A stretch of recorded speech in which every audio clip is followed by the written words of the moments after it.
No role plays, just real.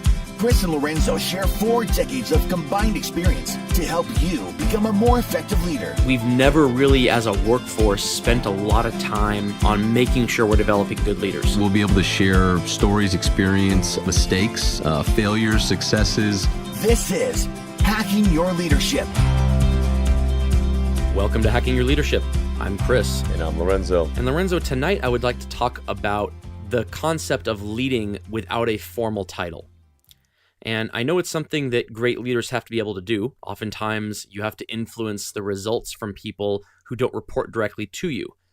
But the reason I want to talk about it is because we received a question from one of our listeners, whose name is Joshua, and he talks specifically about leading without a formal title, but he adds another layer to the mix here. So when we've talked about it in the past, we're talking about it from the standpoint of you have 2 people, maybe a peer, you're working for the same company, you're working alongside somebody, and you need to kind of influence their behavior. Maybe you have a desire to move up into a leadership role, and you're trying to show your boss that you can lead without a title.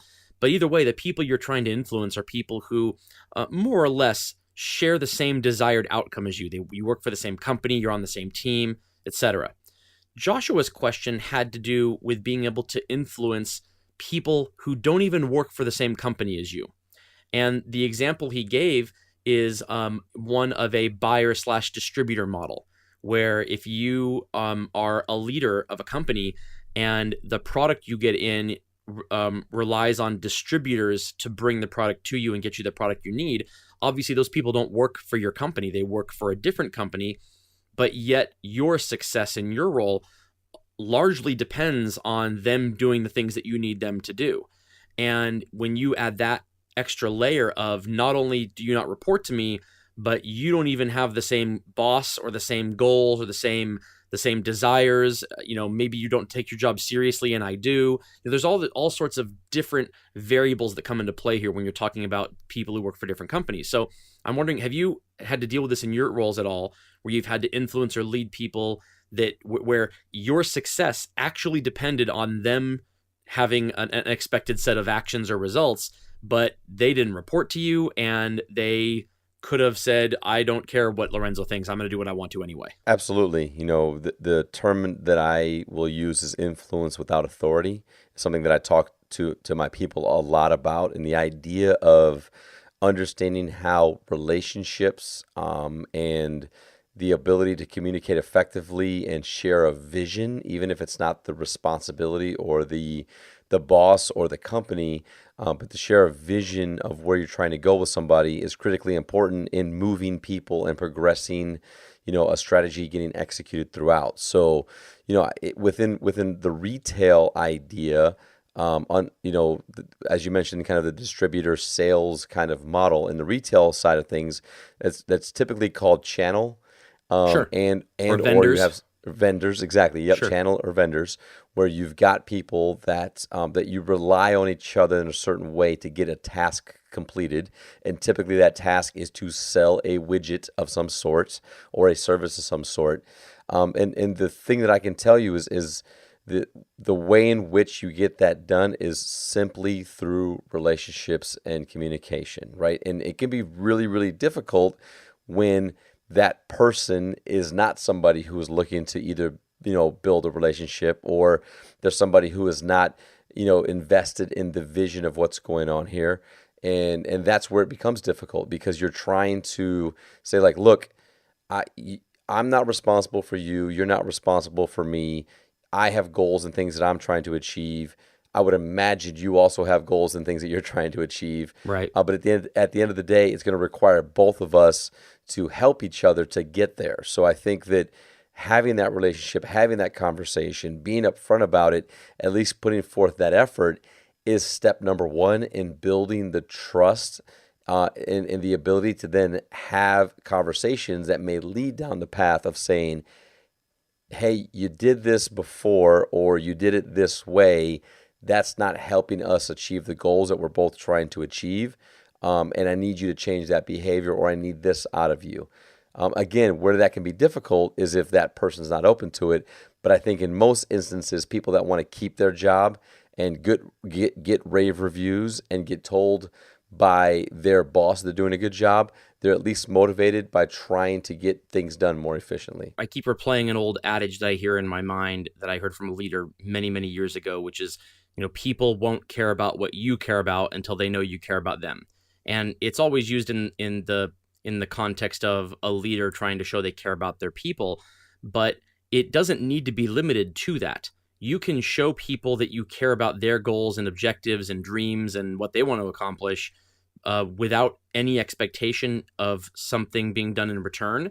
And more often than not, it will end up with that person being a supporter of what you want to. So if Joshua or anybody who's listening to this is in that situation, the first step truly has to be made by the person who needs it to happen more. So if this distributor is not inclined to think about it, maybe they're a good person, maybe they're fine, maybe they just don't even think about trying to figure out what Joshua needs, and they're just doing what they want to do, then it becomes incumbent upon Joshua to reach out first and say, not this is what I do and can you help me do this, but rather, hey, what can I do to make your job easier? Is there a way we do things here that adds time or steps to your daily process that we could do differently in order to make your daily process quicker or easier or more efficient, or help you accomplish the goals that you want to accomplish? And approaching it from that standpoint is obviously there's an ulterior motive, which is that you need this distributor to get work done for you. But if you start from the standpoint of trying to help them out, from a standpoint of genuinely not having the ulterior motive, but saying, you know what, I'm doing this because it's the right thing to do. I want to help that person be more efficient and get their job accomplished better. Then ultimately, if they are a good person, they'll start doing the same thing for you. They'll take your lead and kind of run with it. Because personally, I'd feel bad if I didn't do that. If someone reached out and tried to do that for me, of course I would take them up on it.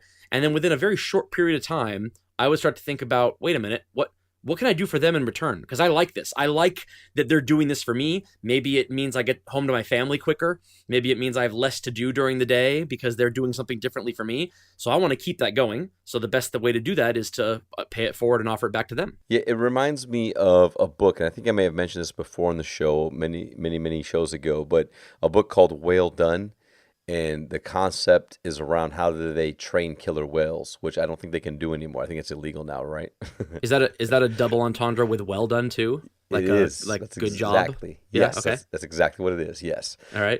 And the whole concept of the book is that you can't punish a killer whale to get them to do what you want to do. And it's about training them in things like SeaWorld and whatnot. Right. So what they say is that the only way to get them to do that is with positive recognition.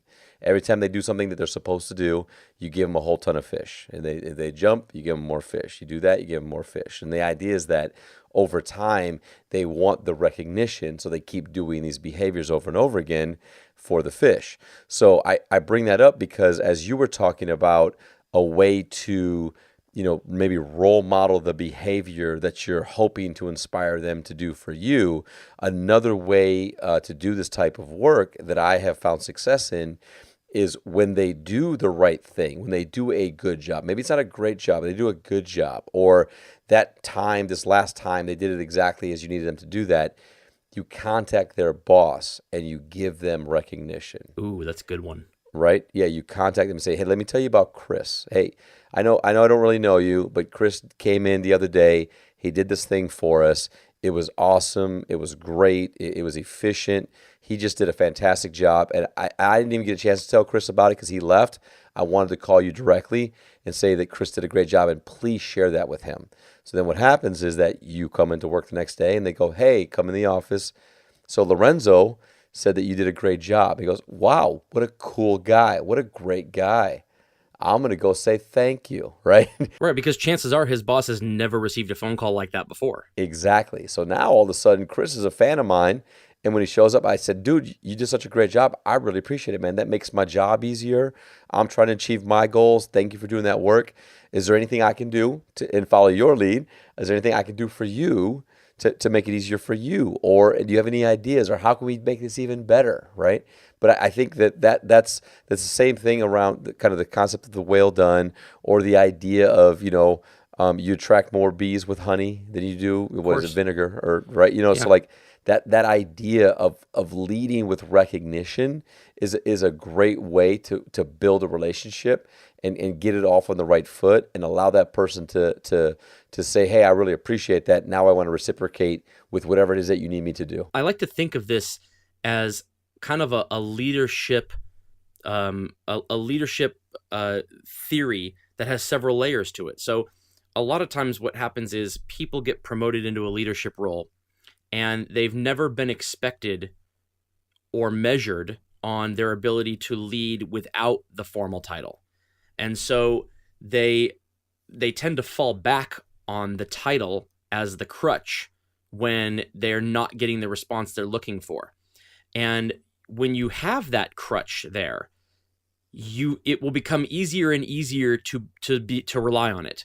It's like the kid who moves out of their parents' house, who knows they always have a room there made up for them, is more likely to move home than the one who the parent said, once you leave, you're never coming back.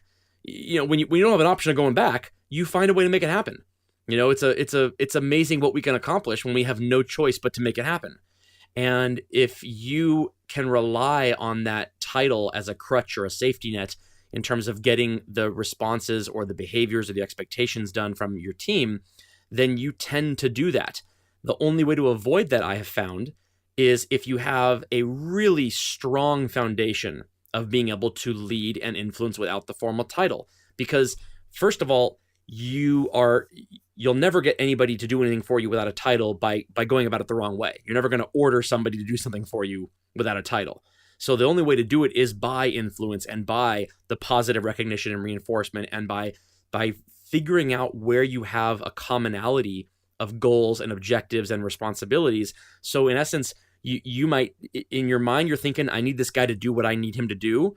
But how it looks in practice is two people just working together to get a job done. And if the person you're trying to influence believes that it's just two people working together to get a job done, then they are more likely to do the thing that you wanted them to do to begin with. And is there a little bit of manipulation in that? Of course there is. But if your motivation is truly what can you and this person do for each other to make each other's lives easier, then there's nothing wrong with employing a little bit of that manipulation, because the alternative is to do everything on your own, to not try to lead people without title, wait till you have the title, and then you never know whether someone is following you because they have to, or if they're following you because they actually respect you. Yeah, no, I strongly believe that, having the title is not a element of power, it's an element of responsibility. And I think that's, what you're saying is that if you utilize the power of the title, then you're not really leading whatsoever. You're kind of saying like, nope, read the name tag, right? You're in my world, like this is my type of role. I think where this also applies outside of this kind of dotted line or partnership element of somebody that doesn't work for the same organization is in peer-to-peer, right? That's another place where influence matters a whole lot more when you don't have the authority to necessarily hold a peer accountable. And it's the same types of skills and behaviors and relationship building and trust and all that type of thing, because many times, when you work for a company where you have multiple departments, or you have different sales teams, or you're in a retailer with multiple stores in the same district or a region or whatever the case is, at the end of the day, that district, that region, that collective team, that collective department is responsible for producing a result or producing something. And if that's not done, or if it's not done in above expectation, kind of everybody's in trouble, right? Like Sure. We used to have this thought of like, yeah, like you don't want to be the last horse in the shoe factory, right? Or the gum factory, whatever it is, right? Right. Like there's that whole idea of like, sure, you're not the worst, but you're not the best, and eventually somebody will get to you. The last horse in the glue factory still dies. That's what the glue factory. Yeah. That's what it Right. was. Yeah, the last horse in the glue factory. Right. But yeah. So that's the that's the same type of conversation, discussion. It's the same type of skill that needs to be used.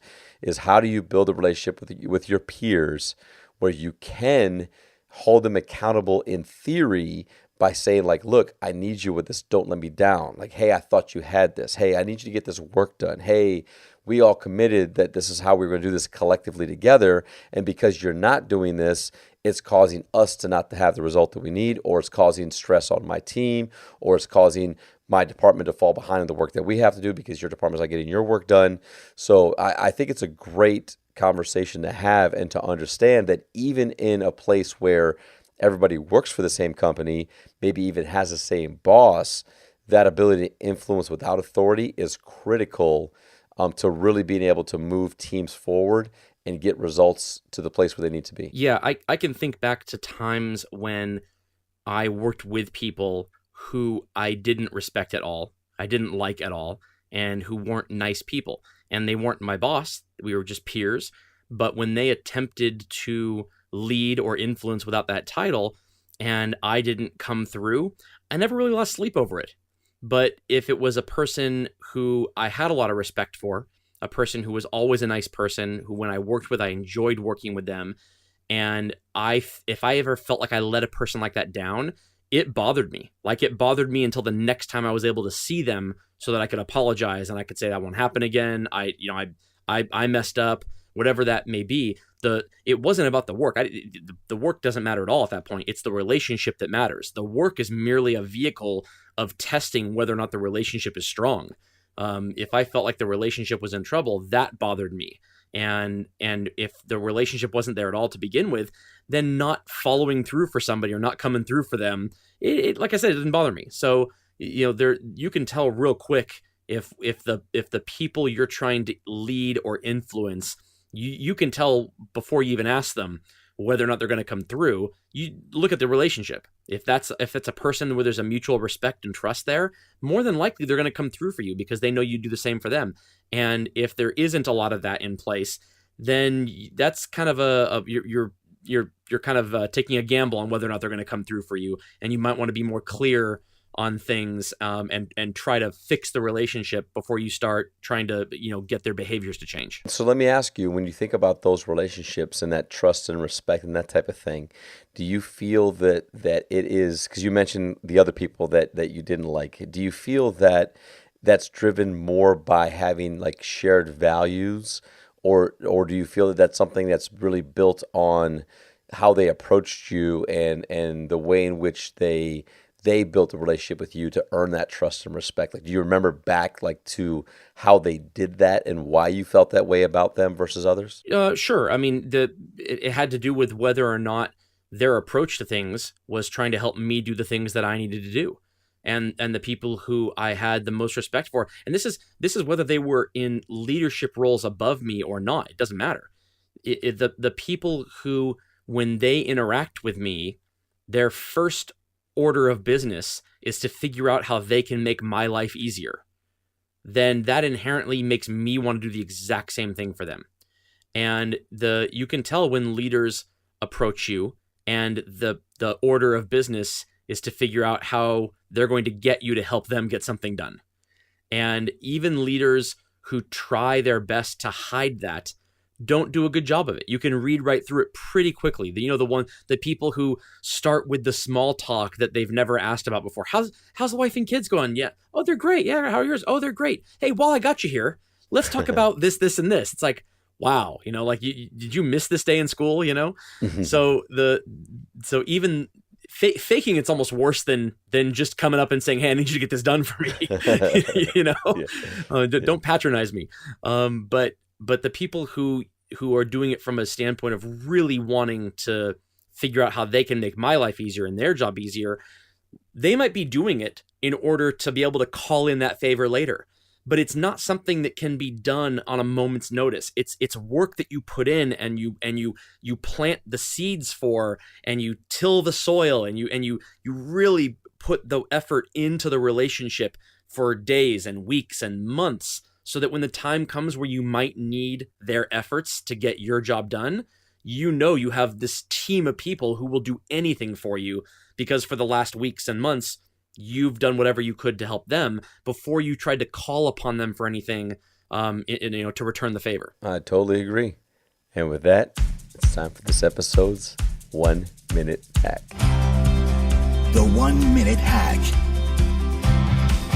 Okay, for this episode's 1 Minute Hack, I want you to get a piece of paper and a pen, and I want you to write down the names of 5 people who don't report to you, but whose behavior and actions and performance could have an either direct or indirect impact on your success in your role. Once you have those names written down, I want you to write down what you've done to help strengthen the relationship between you and that person, how you've reached out to each of them and what you've offered to do for them, how you've tried to figure out where you can make their lives easier and their jobs easier. And if you can't figure that out, if your paper is blank except for those names, then you need to start doing that. You need to start the work of planting those seeds and strengthening the relationship and making sure that you have those 5 people in your kind of arsenal of people that can be deployed to help you accomplish what you need to get done. If you do have a full sheet of paper and your 5 people are listed with a lot of the things you've done over the weeks and months and years to strengthen the relationship, then maybe it's time to call upon it and reach out to them and figure out how they can help you do your job better or how to make your job easier. You clearly, if you're in that position, you clearly are at a point where you've done the proactive work of strengthening the relationships, and now it's time to make sure that you can call upon that and move forward with your career by getting their help and getting their buy-in. Yeah, I think it's a great 1 minute hack, and it really is about understanding of how do you intentionally build the relationships and be the one who's proactive and beginning the work that needs to be done to be able to then ask for the help when you need it versus beg for the help because they don't know who you are or could care less. Yep, that's so true. Cool. And with that, it's the end of another episode. This is Hacking Your Leadership. I'm Lorenzo. And I'm Chris. And we'll talk to you guys next time.